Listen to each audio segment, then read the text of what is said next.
안녕하세요, 금손의사입니다. 오늘은 요즘 많이 환자분들이 찾아오시는데 눈밑 필러 교정에 대해서 말씀드리려고 합니다. 사실은 이제 눈밑 필러라고는 간단히 얘기하고 있지만 사실 앞광대 꺼짐부터 해가지고 눈밑 지방도 튀어나올 수 있고요. 그 다음에 주름도 많을 수가 있고 실제로 피부가 얇아서 생기는 문제, 여러 가지 문제가 있는데 그냥 환자분들은 눈밑이 꺼진 것 같다, 다크 때문에 왔다라고 말씀을 하고 계세요. 근데 과연 나한테는 뭐가 필요한지를 딱 보시고 저랑 같이 케이스를 보시면서 설명을 들으시면 쉽게 이해하실 수 있을 것 같습니다. 첫 번째 보시면은 나이가 들면 얼굴이 이런 식으로 변하게 되죠. 이제 여러 가지 피부도 처지게 되지만 안에 있는 지방 조직들이 좀 변하게 됩니다. 빨간 트라이앵글 같은 경우는 지방이 나이가 들면서 상대적으로 늘어나는 부분이죠. 눈밑 같은 경우는 이렇게 눈밑 지방이 점점 밀려 나오는 그런 것들이 있고요. 그 다음에 앞광 이렇게 옐로우 서클로 되어 있는 부분은 나이가 들면서 지방이 많이 꺼지는 부분이죠. 지방이 많이 꺼지는 부분이기 때문에 쉽게 생각하면 저 튀어나온 부분을 줄이고 들어간 부분, 지방이 빠지는 부분은 뭔가를 채워서 젊었을 때처럼 이렇게 팽팽하게 만들어주면 되겠구나 라고 생각하는 게 기본적인 개념입니다. 그러면 어떤 경우에는 채우고 어떤 경우에는 제거를 하고 어떤 경우에는 다른 레이저를 쓸지를 케이스를 한번 보도록 하겠습니다. 어린 아기가 왔을 때 보다시피 눈밑이 이렇게 꺼져 있습니다. 사실 이거를 치료를 해야 되느냐, 어렸을 때는 피부도 탄력이 좋고 모든 것들이 괜찮고 앞으로 변할 얼굴이기 때문에 치료를 하지는 않습니다. 하지만 이런 형태의 얼굴이라고 생각이 되신다면은 이런 부분 같은 경우는 바로 이렇게 빨갛게 그은 부분만 아주 살짝 채우면은 좀 매끄러운 것들이 될 수가 있겠네요. 가지고 혹시 본인 얼굴이 이 정도다, 나는 다크서클도 없는데 저기만 살짝 들어간 것 같다라고 하면은 저런 부분은 필러로 살짝 채우면 될 것 같아요. 실제로 많이 오시기 시작하는 분들은 이 정도 나이대 분들이죠. 보다시피 눈 주변에 약간의 색소가 조금 올라오는 그런 느낌이 들고 여기 양쪽으로 이렇게 꺼지기 시작을 하죠. 이런 분들 같은 경우에는 이렇게 꺼져 있는 부분에 필러를 살짝 넣으면 좋을 것 같아요. 근데 주의해야 될 점은 이 안쪽 깊이 먼저 볼륨을 채워 놓는 게 좋고요. 그 다음에 껍질 밑에, 피부 밑에 저 얇은 부분은 딱 채우는 게 좋습니다. 하지만 이 정도 나이대부터는 눈 주변이 이렇게 좀 파르스름하게 보일 수가 있거든요. 우리가 다크라고 생각할 수도 있는데 이 부분이 이렇게 파랗게 비치고 이 부분은 색깔이 괜찮다 하면은 이 부분에 피부가 얇아가지고 안쪽이 근육이랑 혈관들이 비치는 경우가 많습니다. 이런 경우에는 필러를 넣을 때 풍선에다 바람을 많이 불게 되면은 얇아져가지고 안에가 비치듯이 거기다 물 필러를 많이 넣게 되면은 히알루론산 필러를 많이 넣게 되면은 그 부분이 파랗게 비쳐 보일 수가 있습니다. 그럼 우리가 틴달련산이라고 하는데 이런 것들을 피하기 위해서는 약간 색깔이 있는 것들을 넣는 경우도 있습니다. 그리고 좀 더 나이가 들게 되면은 이렇게 눈밑 지방이 살짝 튀어나오고 있죠. 이런 분들 같은 경우는 이쪽 눈 같은 경우는 이 부분에 필러를 살짝 넣으면은 괜찮을 것 같아요. 튀어나온 부분을 살짝 덮으면은 될 것 같고, 지방이 약간 튀어나오고 이쪽이 눈이 꺼졌다 그러면은 이쪽을 채운 다음에 지방이 튀어나온 부분과 어느 정도 밸런스를 맞추게 되면은 조금 편해 보이는 그런 느낌이 날 수가 있습니다. 눈 같은 경우는 여기 지방이 이렇게 나와 있고요. 그 다음에 이 위쪽이라든가 아래쪽에 이런 굴곡들을 살짝 맞춰주면은 될 것 같아요. 저 같으면은 아까도 그렇지만 이렇게 피부가 늘어지고 안쪽이 비쳐 보이는 얇아진 경우에는 칼슘 필러 같은 경우라든가 아니면 콜라겐을 생성하는 그런 필러 같은 것들을 같이 섞어서 쓰게 됩니다. 이유는 두 가지가 있는데요. 첫째는 콜라겐을 생성하는 애들, 예를 들어서 볼라썸이라든가 레디어스라든가 또는 이제 엘란세라든가 그 다음에 요즘 많이 쓰는 주베룩 같은 경우는 색깔이 흰색이에요. 흰색이기 때문에 이런 것도 좀 들어간다고 해가지고 파랗게 비쳐 보이는 난반사가 오히려 더 없기 때문에 이런 경우는 이런 것들이 들어가면은 틴달 현상, 파랗게 비쳐 보이는 현상이 굉장히 감소를 하게 됩니다. 두 번째 이유는 얘네들이 들어가면서 아까 말씀드렸듯이 콜라겐을 생성을 시키죠. 콜라겐을 생성을 하면서 늘어졌던 피부도 좀 탄력을 얻게 되고 잔주름도 좀 좋아지기 때문에 이렇게 늘어진 피부, 그리고 피부가 얇으신 분들 같은 경우는 콜라겐을 생성하는 것들을 같이 쓰는 것이 좋을 것 같습니다. 그리고 더 나이가 들게 되면은 지방이 튀어나온 것과 애교가 구분이 안 되게 되죠. 두 개가 이렇게 붙어버리게 되면은 사실은 수술을 고려해 봐야 될 것 같습니다. 수술을 고려하기 싫다라고 하시면은 이 밑에 부분만 살짝 채워가지고 앞광대와 꺼진 것과 함께 위쪽까지 같이 매끄럽게 만들어주는 것이 좋을 것 같아요. 더 나이가 드시면은 이 정도부터는 눈밑을 저거를 채운다고 해가지고 도움이 될 그런 얼굴은 아니죠. 사실은 이 정도까지 오신다고 하면 저 같은 경우는 피부를 전체적으로 탄력을 주거나 아니면 얼굴 리프팅을 하는 시술을 먼저 하게 되고, 딱 사람을 봤을 때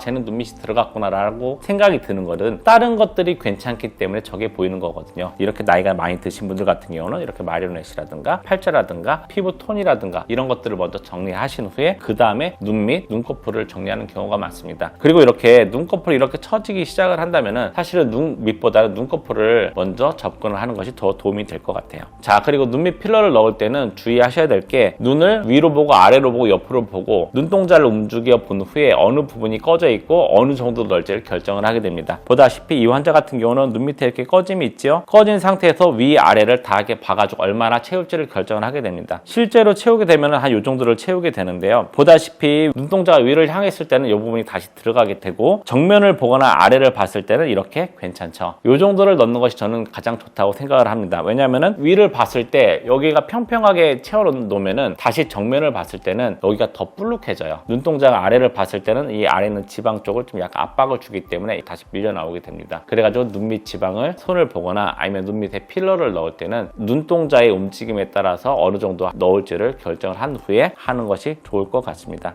오늘은 눈밑 필러에 대해서 설명을 드렸는데 평소에 이것에 고민이 있었던 분들에게 어떻게 하면 좋을지 도움이 됐으면 좋겠습니다. 감사합니다.